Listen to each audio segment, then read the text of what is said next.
Quais são as ferramentas que te ajudam, você gosta, que te ajudam a tomar decisão? Fala assim, o IFR, o volume, média móvel, MACD, VWAP, qual ferramenta você gosta de utilizar para te ajudar a tomada de decisão? Olha, eu já usei todas essas, já testei exaustivamente e tal. Teve uma época que tinha tanto indicador no gráfico, tinha tanto indicador que eu nem sabia o que fazer. Um falava compra, outro falava vende. Eu, eita, e agora? O que eu faço da minha vida? Mas e é interessante isso, porque para certas pessoas aquilo não funciona. É doido isso, né? Infelizmente no mercado financeiro eu acho infantilidade, né? Por exemplo, o pessoal do swing trade fala que day trade não funciona. Brother, você tá ganhando dinheiro? Tá funcionando, Tá né? funcionando para você? Cara, que fera!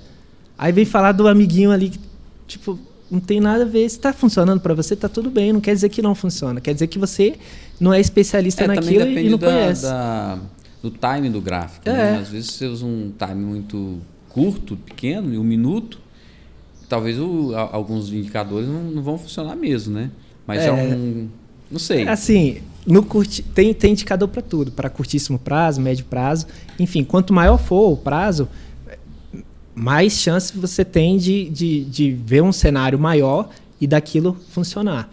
Mas, resumindo aqui, o que eu gosto bastante, eu utilizo volume financeiro. Eu gosto bastante da VWAP, que ela é um indicador de tubarão. Falam isso, né? Que a VWAP é dos tubarões. Dos tubarão. Né? Quem são os tubarões? São os grandes players, são as instituições financeiras, bancos, enfim, que realmente movimentam o mercado. Ou seja, tem muita bala na agulha, botam ali milhões até bilhões diariamente. Eles que fazem o movimento. A gente surfa no movimento que eles fazem. E eu gosto muito das médias também. Mas eu utilizo as médias como um Waze, como um direcionamento. GPS, né? Como um GPS. Se eu vejo que a inclinação delas está para cima e os candles estão acima delas, eu tenho um padrão de comportamento, eu tenho uma forma de sair bem sucedido utilizando a média. Por que a média? Qual a média de pessoas que estão de calça jeans aqui? Tem 4 pessoas aqui. Eu acho que 100%, né? Não foi muito boa, não. Essa estatística. Mas, enfim, o que eu queria dizer? Tem uma estatística ali. Você escolhe um time frame. Você escolhe lá a média, a periodização da média. Por exemplo, uma média de 9 períodos. O que ela vai fazer? Ela vai pegar as 9 informações anteriores. Quais são as informações que eu tenho? Tem uns candles. Então, ela vai pegar lá o preço de fechamento, preço de abertura e preço de fechamento, colocar e dividir, se for uma média simples, né, pela quantidade. E vai traçar. O que eu tenho embaixo? Embaixo eu tenho o quê? Preço e horário. Aí ela vai colocar um ponto. À medida que o mercado for andando, o que ela vai fazer? Vai pegar as 9 anteriores. Aí deu, por exemplo, se eu estivesse operando num minuto. Cada 1 minuto ia surgir um candle no gráfico. O mercado ia fazer acontecer. Compradores e vendedores lá se degladiando. Aí movimenta o mercado. Tem 9 minutos, tem 9 candles. Aí a média vai sendo desenhada. Ou seja, a média é sempre o quê? Para trás. Atrás. Mas com base nisso, eu consigo... como, gente, é muito doido isso. É como se fosse uma partitura. Sabe ler partitura? Eu conheço partitura, mas não sei ler, não. Eu também não. Mas, quem sabe, na hora que bate o olho... Ele bate o olho na partitura, ele vê o lugar que está a clave, enfim, anota, e ele, na cabeça dele, ele já começa a cantarolar. O gráfico, pro mercado financeiro, o gráfico é a nossa partitura. Então, aqueles candles, eles trazem informações. E se eu coloco um indicador, ele me dá mais informação da onde eu posso tomar uma decisão a favor ou contra o que está acontecendo ali. E a média nada mais é do que o meio do caminho. Então, é uma das coisas que tem 100% de probabilidade de acontecer, que é o quê? O preço retornar à média. É a única coisa que tem 100% de chance de acontecer. Eu não sei quando. Uma hora ele vai voltar para a média. Ele vai voltar. Né? E quanto mais curta ela for, mais rápido Mais isso tende a rápido, acontecer. Se ela for mais longa, pode demorar algumas horas, alguns dias, alguns meses, mas uma hora ela vai voltar. Vai voltar mas se ela for média, curta, quanto mais curta ela for, mais rápido ela tem. E com base nisso eu consigo o quê? Fazer um setup. Eu consigo o quê? Tomar uma decisão. Ah, beleza. Ele está distante da média. Pô, vou entrar agora? Ou será que não é melhor ele voltar pelo menos próximo à média ali para eu entrar no meio do caminho? Porque se eu entro no meio do caminho, o que pode acontecer? Ele pode bater nessa média e continuar. E qual que é o risco? Na média e continuar a sua tendência. Qual que é o risco? Ele bater nessa média, cruzar para baixo, né? É isso. É trabalhar com esse risco. Eu nunca gostei de operar contra a média. Nunca. Eu usava sempre 3 médias. A de 200, que me dava a tendência maior, né? A de 20 e a de 9. A de 9 era para seguir os candlezinhos ali. Sei. Bem semelhante. Ele vai seguindo os candlezinhos ali, eu vou saber se a média de 9 é só para ver realmente se ela está seguindo aquela tendência. Se quando ele cruza a mais curta. Quando ele cruza a curtinha e vai em direção à grande, já esquece. E o que é interessante é que essas médias elas funcionam também como regiões de suporte e resistência dinâmicos. Por quê? A maior parte das pessoas está acostumada o quê? O que é um suporte? É o chão. O que impede da gente cair aqui no andar de baixo? É esse chão, né? Ele está suportando tudo que tem aqui. E com base nisso a gente consegue tomar decisões. Saber, caramba, bater na média ali, há uma chance de ter pessoas com interesse de entrar ou então que ele não ultrapasse esse suporte. Mas a maior parte das pessoas acha que é uma linha reta, né?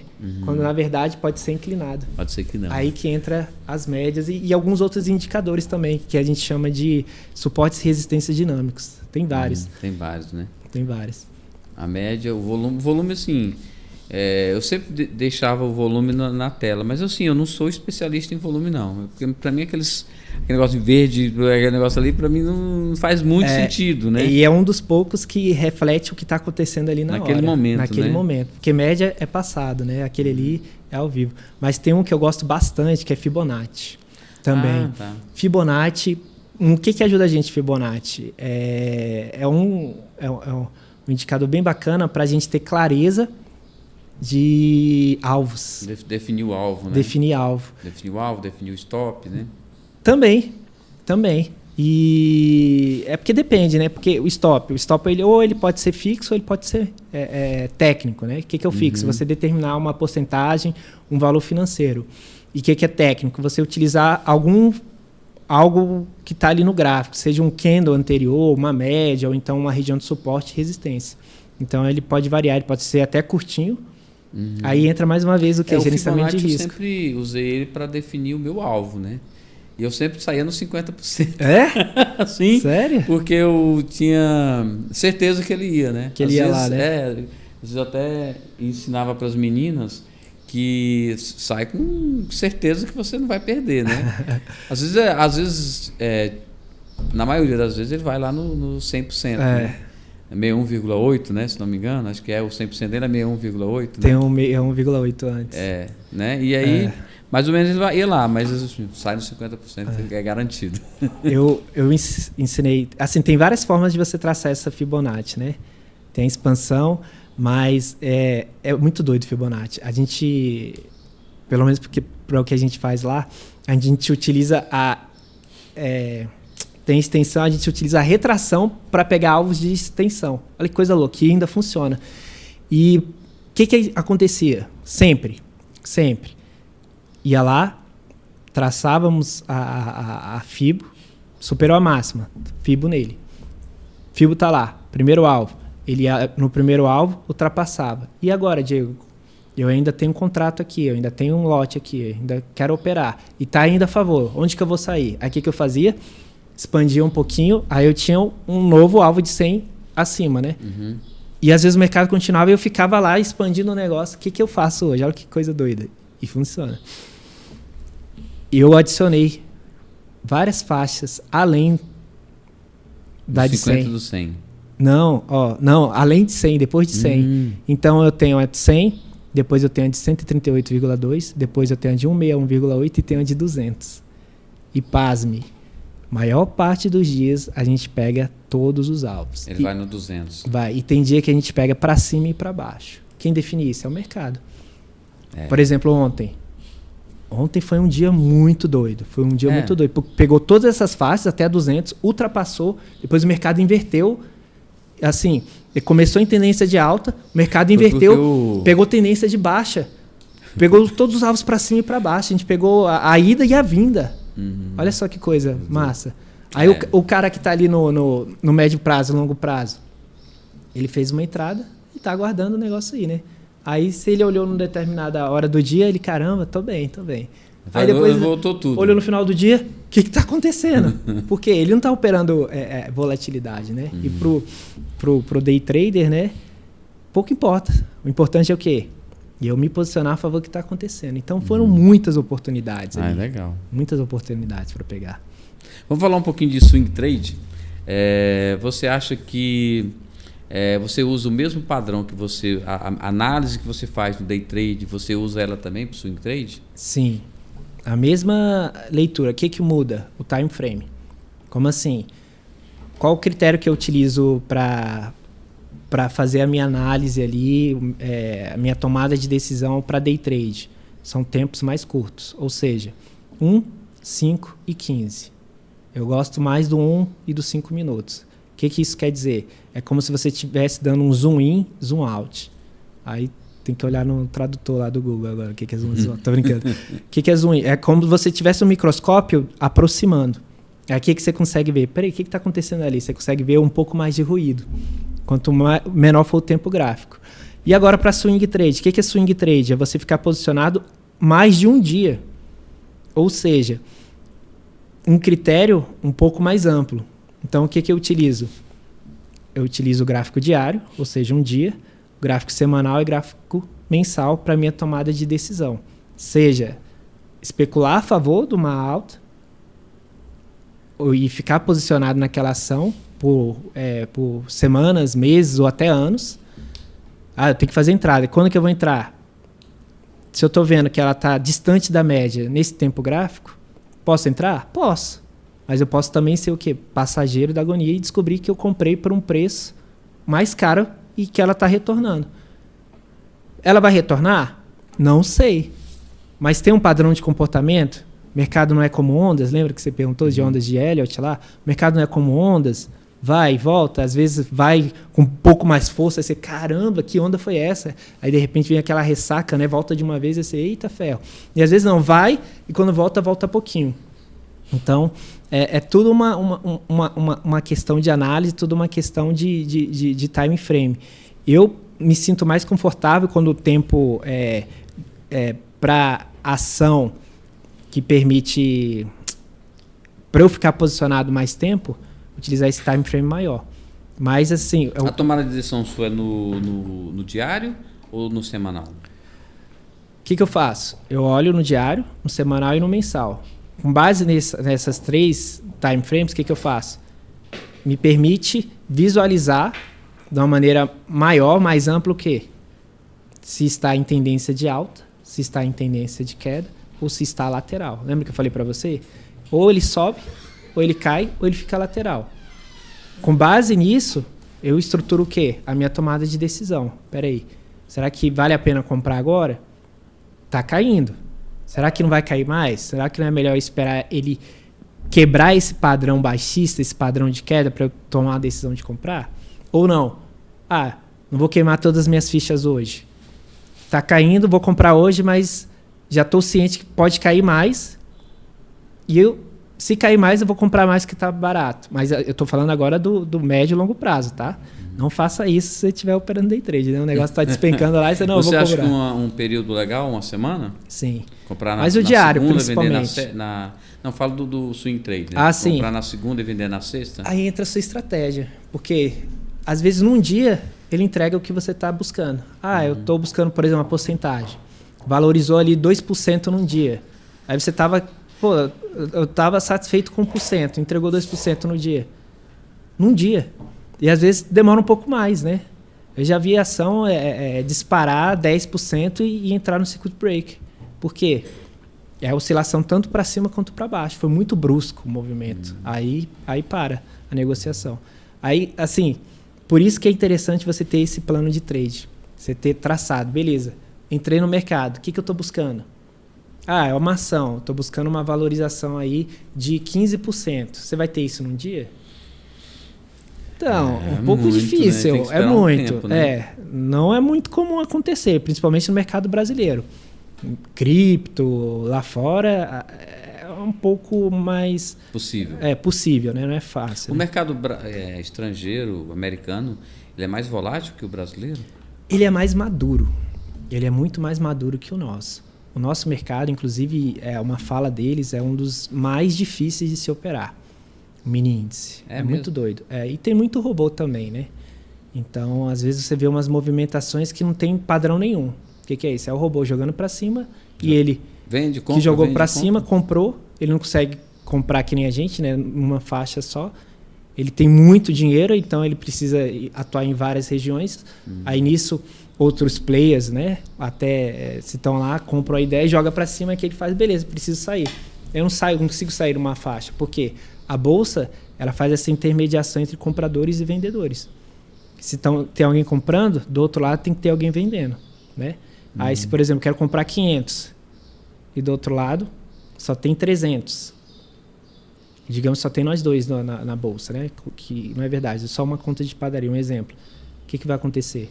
Eu queria 500, só tem 300. Eu vou pegar os 300, aqueles 200 vai ficar lá. E se o preço disparar, aquela ordem vai ficar presa lá. Mas eu vou sair com 300 só. Olha que coisa doida. Se ele voltar e tiver vendedor naquela região, pode ser que ele pegue. vai te pegar, né? E se ele não voltar por um tempo, você vai com 300. É verdade. Porque tem que ter essa intermediação do outro lado. O mercado varejista acabou no Brasil? Pois Estão dizendo que a Magalu já faliu, ou vai falir. Cara, Qual é a sua opinião sobre isso? Magalu é bem polêmica. Magalu foi uma das ações que performou assim de uma maneira estratosférica. Eu lembro desse período, inclusive, assim, ela acertou em muitas coisas. E, principalmente, o que faz mover uma ação? É dinheiro. Então, ela reestruturou a empresa dela, ela chamou investidores, aí os investidores falaram, poxa, se ela fizer metade do que ela está falando aqui, esse negócio vai dar bom. Muitas pessoas ficaram milionárias no Brasil por conta de Magalu. E era assim, ninguém explicava. Todo santo dia o negócio parecia uma reta, só ia. Tanto que ela fez o split, né? O que é o split? É você pegar uma ação e dividir. Por exemplo, se uma ação está custando R$50, aí a gente vai fazer o split. Aqui que é o split. Aí a empresa avisa você, a gente vai dividir essa ação. Agora, ao invés de ter uma, você vai ter duas de 25.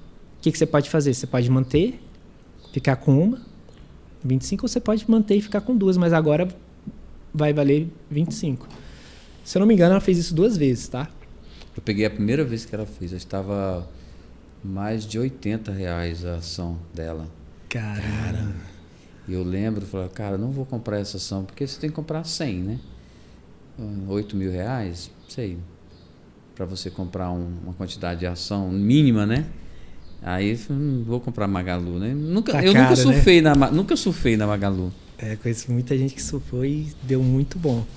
Mas uma hora a galera vai querer botar no bolso, né?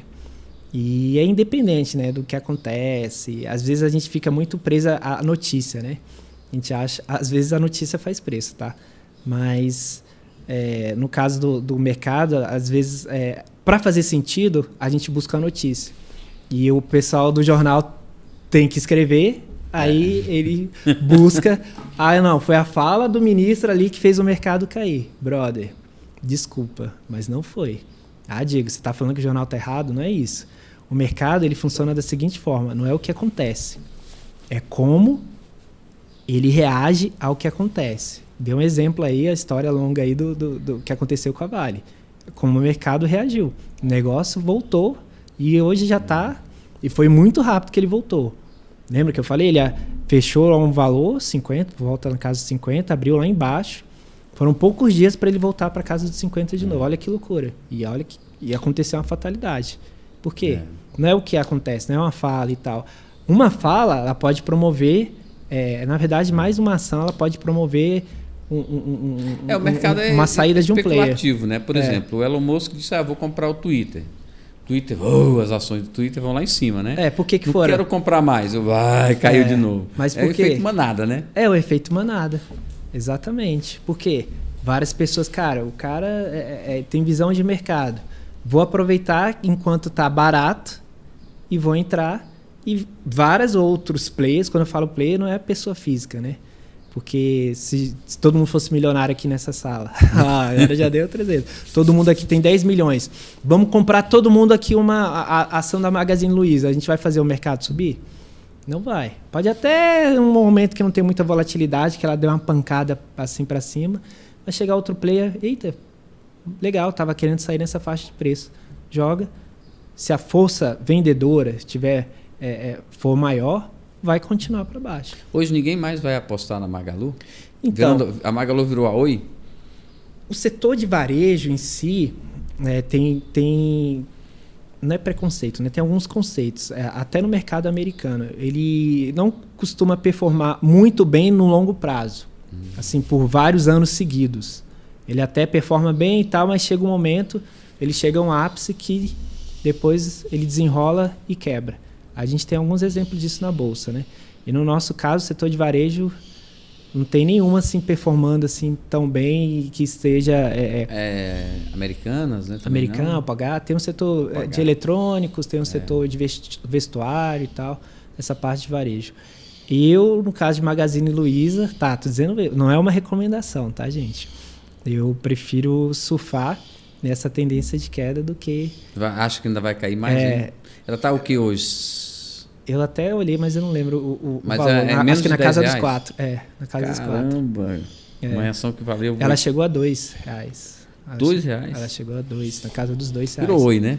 Quase. Se bem que a Oi deu uma... E é um ponto muito importante que você falou aí. Eu vi...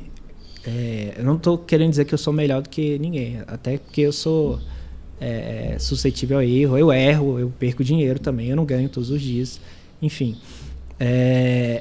Oi, eu acho que estava R$7. Eu vi um monte de casa de recomendação falando, corretora, casa de recomendação falando, compra Oi, que a Oi agora vai, o céu é o limite. Só que eu dei uma olhadinha lá no gráfico, né, antes de mais nada, e vi que não era o momento de comprar, pelo contrário, era o momento de vender. Sabe o que aconteceu? Caiu. Em nenhum momento que eles falaram para comprar, ela subiu.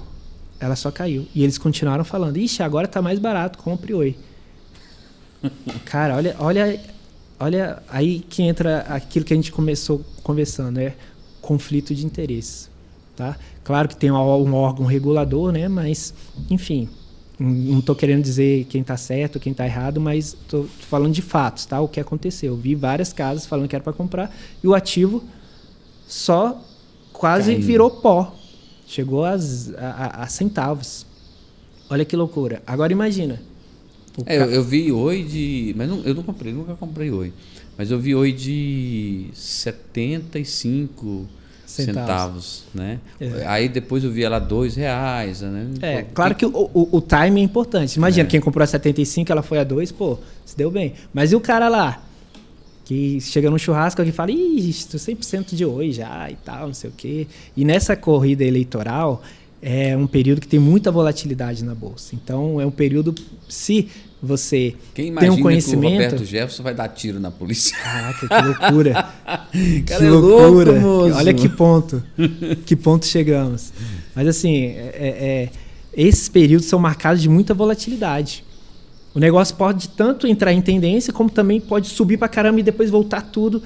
E quem opera a volatilidade, quem tem ali um mínimo de conhecimento e está disposto a correr esse risco, é uma oportunidade, assim, a cada 4 anos de fazer muito dinheiro. De fazer o quê? Multiplicar o seu capital. E olha, a gente falou aqui de especulação, de investimento, day trade... Ele é uma ferramenta para você ganhar tempo e de proteção. Só que o que as pessoas fazem? Elas fazem o contrário. ao invés de, beleza, eu tenho uma inteligência financeira, eu sei quanto que eu ganho, quanto que eu gasto, quanto que eu estou disposto a investir, o quanto que eu estou disposto a colocar especular. Não, elas querem o quê?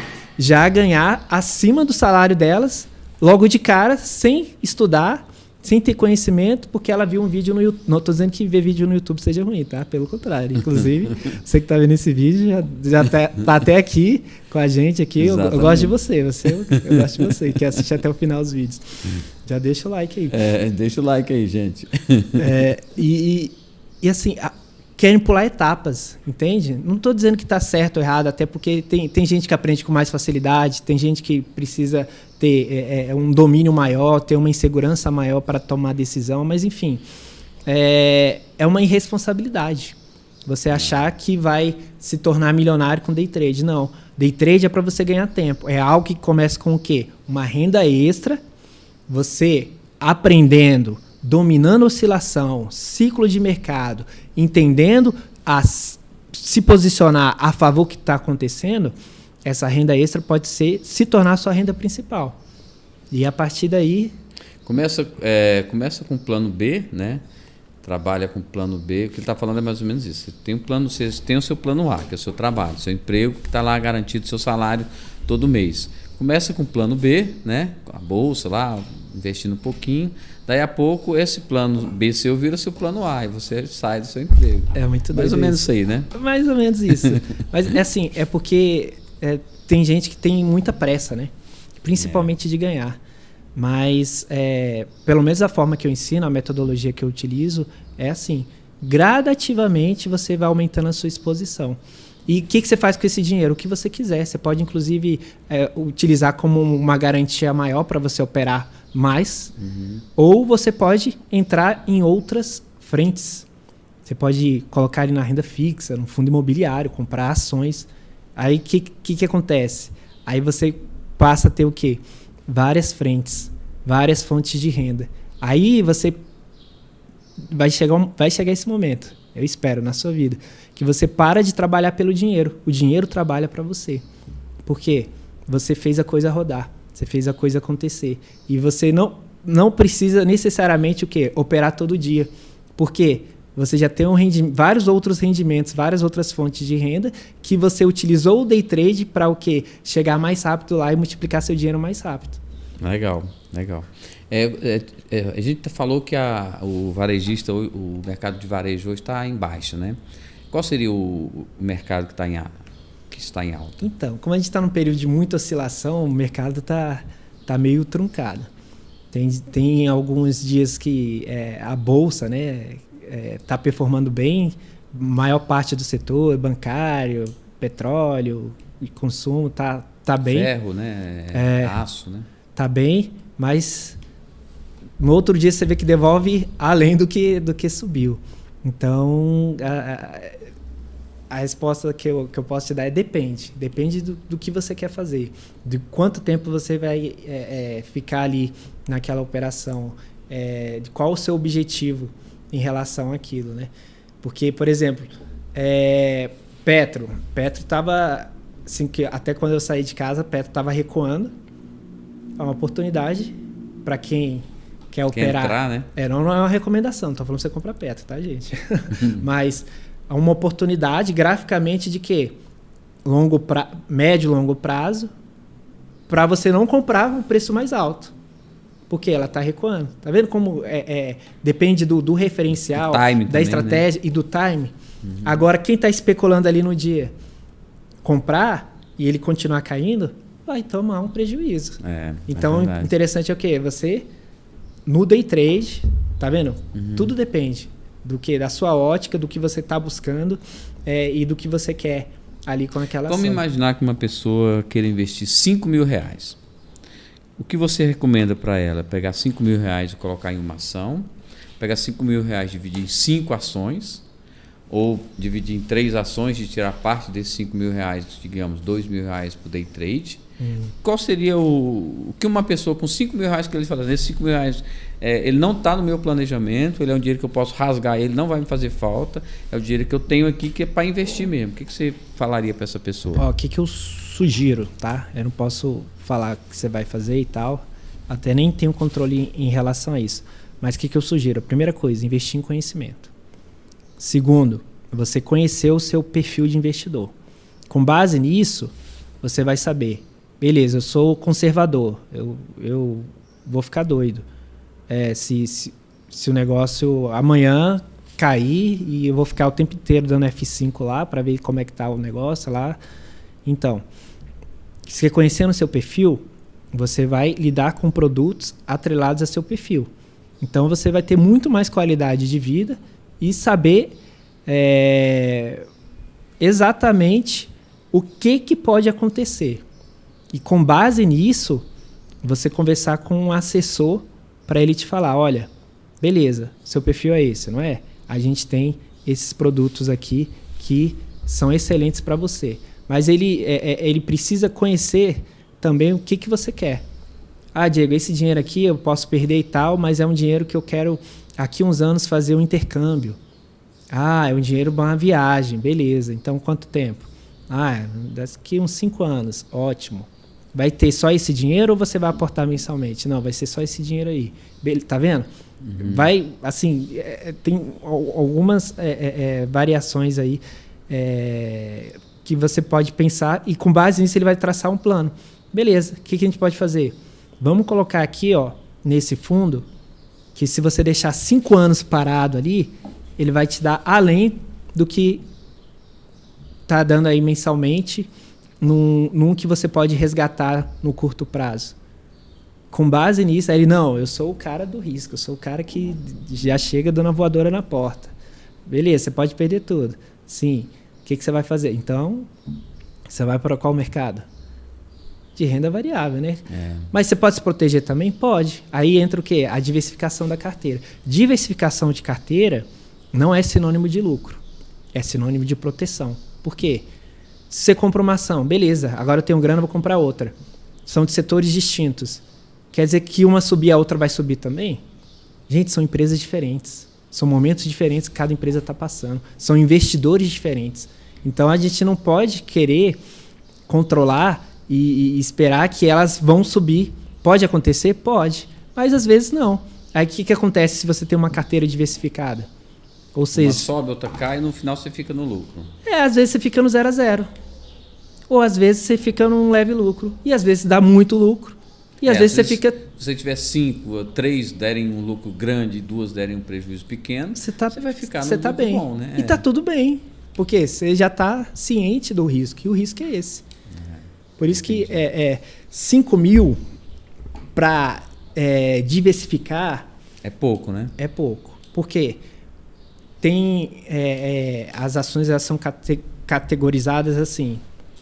tem várias categorias, mas a conta de padaria. Blue chips. O que são as blue chips? São ações de empresas grandes que movimentam muito dinheiro na bolsa e tem um fundamento maior na bolsa. Ou seja, então, são empresas grandes, assim, que você, caramba, uma Petra, uma Vale da vida. Mad caps. São aquelas que estão no meio do caminho. Não são empresas grandes, não são pequenas, mas ele está no meio do caminho, está crescendo, está tendo um valor de mercado, está só aumentando. E as small caps, o que são as small caps? Aquelas empresas que estão iniciando ali, que às vezes custam centavos, às vezes custa na faixa de menos de R$10. Qual é a melhor? Não tem a melhor. A gente só investe naquilo que a gente acredita, né? Inclusive a galera que gosta de beber aí, por que você não pega aí um final de semana, não gasta com bebida e coloca aí uma ação... Aquela ação lá, você sabe qual. Não é uma recomendação, por isso que eu não vou falar o nome da ação. Tá? Ambev. Aí daqui a pouco a Ambev está pagando a farra. Por quê? Você está recebendo os dividendos dela. Olha que coisa doida, né? E você está investindo na empresa. A Ambev é boa para dividendos? Depende. Porque tem umas que são boas para dividendos, outras são ruins. Acho que o Itaú também é bom para dividendos, né? Não sei. É porque depende do lucro que ela vai dar, né? Não tem como... A Vale... Você separa um pedacinho ali para dividir para os acionistas, né? Aquele assunto das blue chips lá e as small caps. Teve uma ação que, inclusive, eu comprei, comentei com os meus alunos. Não falei para eles comprar, só falei, tô comprando. Se quiser, você compra. Se não quiser, você não faz nada. Mas, enfim, o negócio disparou. O Banco Inter. Foi um negócio assim, ninguém explicava. Porque se vendesse tudo que o Banco Inter tinha... Não dava aquele valor. Não dava aquele valor. Tava... Engraçado, né? Que o Banco Inter e o... Nubank. Aconteceu exatamente o contrário. O contrário. Incrível, né? Aí, mesmo setor, mesmo ramo. Aí que entra a resposta da sua pergunta. Depende, são muitos fatores. É muito doido isso. É muito doido. Ações da Petro. Foi recorde em pagar dividendos. Algumas pessoas, inclusive também, teve um período que a gente estava operando bastante no day trade as ações, nessa sala de operações. Assim, eu estava, né? Não sei o que o aluno está fazendo, né? Mas acho que alguns aproveitaram. E o que eles viram? Eu até falei, olha, gente, essas ações aqui eu vou permanecer. Fiz, por exemplo, comprei 1.000. Aí no dia vendi 100, 200, 300, fiz a parcial. E falei, gente, eu vou permanecer, porque esse negócio aqui tem muita chance de continuar e fazer tendência. E foi o que aconteceu. Aí, para você receber dividendo, você tem que estar posicionado naquela empresa por meses, né? Um ano, não? Acho que são alguns meses. Mas, enfim, o que aconteceu? Essas pessoas compraram, ficaram posicionadas. Foi o recorde de dividendo. E elas nem esperavam aqui. De repente pingou, ela, oxe, o que é isso? Chegou a notificação lá. E foi tipo uma renda extra muito boa, que elas não esperavam. É legal quando isso acontece, né?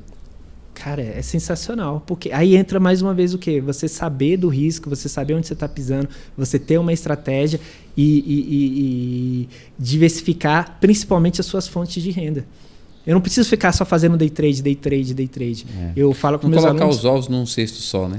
Então, tem um livro que ele é bem legal, que ele fala exatamente disso. Os Axiomas de Zurique. Eu achei sensacional, porque era algo que eu já acreditava. Você só põe os ovos numa cesta só quando você sabe o que está fazendo e é especialista naquilo. Por quê? Porque, digamos que vou colocar em várias cestas, mas eu não sei o que está acontecendo ali. Eu vou perder todos os ovos da mesma forma. Agora, se eu me especializo, posso perder 1 ou 2, mas no momento que tiver o breaking point, né, o momento de virada ali, meu brother, você vai rachar de ganhar dinheiro. Porque se você especializou naquilo, você conhece muito bem e você se dá muito bem por conta daquilo que você está fazendo, que você domina. Então, por isso que eu falei, diversificação não é sinônimo de lucro, é de proteção.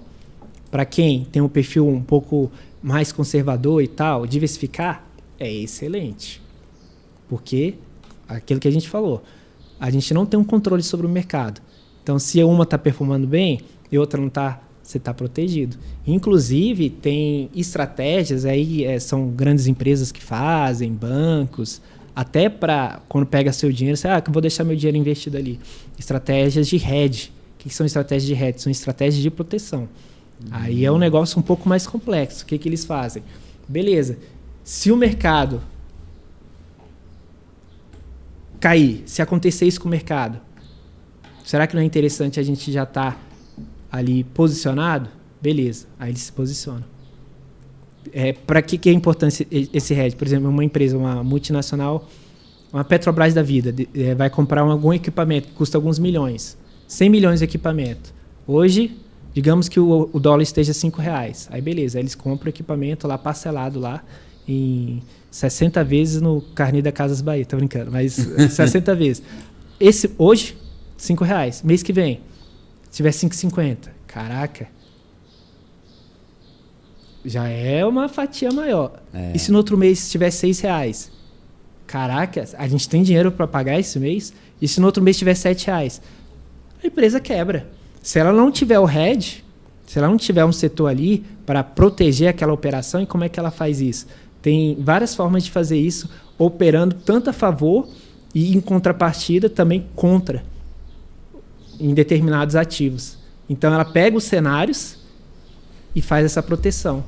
Ou seja, é um dinheiro de proteção. Pode lucrar? Pode, mas é um dinheiro assim, está protegida aquela operação dela de compra daquele equipamento. É doido isso, né? É doido. São muitas possibilidades, muitas O mercado possibilidades. é apaixonante, né, cara? É apaixonante. Começa a falar de mercado assim. Eu empolgo, olha só. Tô falando aqui, legal. começa a falar, não para. Então, quase chegando ao fim do nosso programa, mas antes de terminar o programa, ainda tem 3 perguntas que elas são feitas aqui e são perguntas importantes. A primeira delas é: qual foi o momento mais difícil da sua vida?